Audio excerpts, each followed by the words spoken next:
I'm going to show you the best way to get at the root cause of those dark circles underneath your eyes. It's called periorbital dark circles. Now, typically, when you look this up, you're going to see a million different remedies, okay? And they do work. The problem is they only work temporarily. You have to keep applying them over and over and over.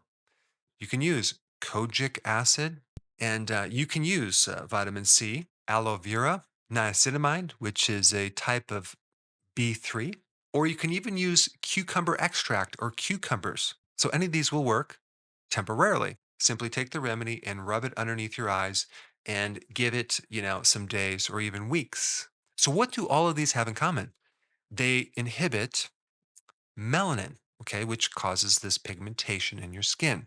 And that's cool that you can do that. There's probably not a lot of side effects, but I want to talk about the two underlying root causes to this problem so you can actually permanently get rid of this.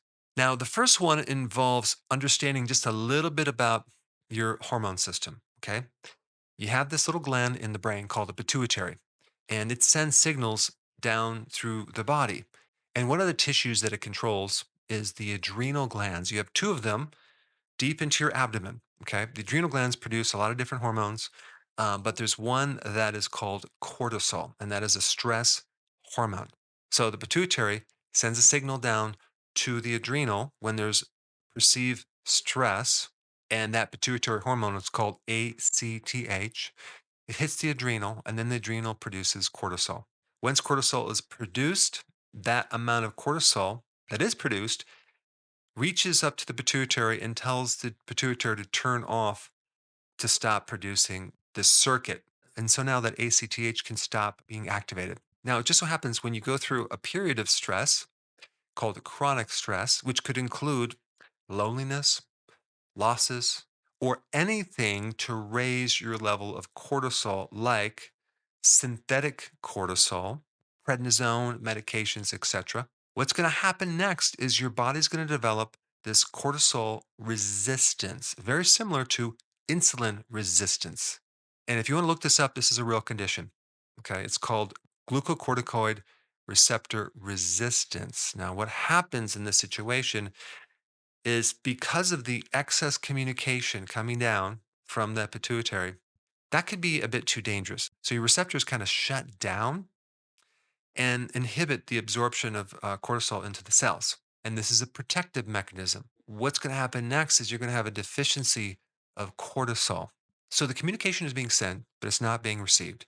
So it's kind of like talking to someone but they're completely ignoring you. So, what are you going to do? You're going to start shouting at them, right? Eventually, you're going to start talking louder. And that's exactly what the pituitary starts doing. It starts to increase its level of communication. Why? Because it's not getting through. Okay. Your pituitary thinks that you have a cortisol deficiency, but in reality, it's just resistance in the receptor. It's definitely a deficiency, but it's because there's too much cortisol. So anytime you have too much ACTH, you're going to have a big spike in this other hormone called melanocyte stimulating hormone. And that's where you get the increase in melanin, which is that darkening of your skin. And very commonly, it can occur right underneath your eyes. Now, this is a problem because not only are you going to get this darkening underneath your eyes, but you're going to have all the other symptoms that come along with cortisol resistance. You see, cortisol helps you adapt to stress. Okay, it puts your body into a stress state to help you overcome a stressful situation. But now we have a situation that we have stress, but unfortunately without the benefit of cortisol. So now you get more inflammation in the body, and that can happen on the skin as other problems. You're more susceptible to infection. Your immune system actually becomes very dysfunctional, et cetera, et cetera. So, what could be done with this cortisol deficiency that's really causing this problem? Number one, you have to do something about your stress. You have to reduce it in any way, shape, or form. And I'm talking about the actual source of the stress, no matter what it is. And to flush out the stress, start increasing regular aerobic exercise where you're actually not producing a lot of stress, but you're running or flushing out all this adrenaline and cortisol out of the system.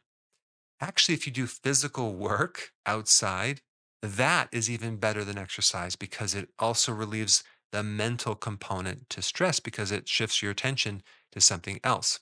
Far too often, when someone works out and they're on the treadmill, whatever, or at the gym, they're thinking about these stressful moments at the same time, unfortunately. So it's really sometimes hard to extract the attention on that stress situation. Okay, the next thing is sleep. Okay, get more sleep, take more naps, go to bed earlier, sleep in later. The next thing to do, and this is something that is very important, vitamin D3. Okay, I would take probably 20 to 30,000 IUs of vitamin D3. Vitamin D3 acts like cortisol in the body, but without the side effects. So it can give you some benefits of this cortisol immediately. Magnesium is probably one of the most important minerals to take. And then also limit the amount of screen time. Looking into the computer, that can really strain the eyes. And it's just unfortunately not very healthy, even though we all do it. The next thing is reduce insulin.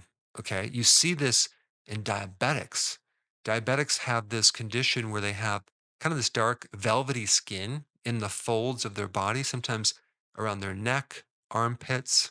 And what's happening is they have high levels of insulin, okay, and insulin resistance that is raising this melanocyte stimulating hormone. And this is a really easy one to correct if you understand what's happening. All you have to do is bring your carbs down to 20 grams or less per day. And then just not eat so frequently. Skip the snacks, skip breakfast, and just have two or even one meal a day. Okay. You combine that with lowering your stress, and you will see a lightening of these dark circles under your eye, which will then remain absent. I have a lot more to say on this topic. If you haven't seen this video on stress, you should check it out. I put it up right here.